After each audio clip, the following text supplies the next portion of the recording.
Up guys, it's Maccabees here. You're welcome to my channel. So if it's your first time watching me this video, you're welcome, and to my returning subscribers, thank you so much for sticking around with me. So guys, in this video I actually talked about different cake business name ideas that you can actually use for your cake business.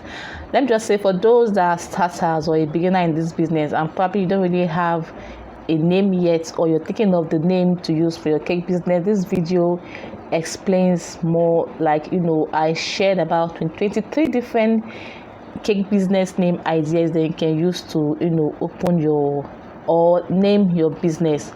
So guys, the video, it's okay if I had to watch the video and I just feel like changing my own business name, because I love the names I had to create in this video for you that's watching me right now. So guys, I want you to watch the video to the end, and please subscribe to my channel to get more video tutorials. If you've not subscribed to my channel, please, I beg you, hit the subscribe button to get more videos.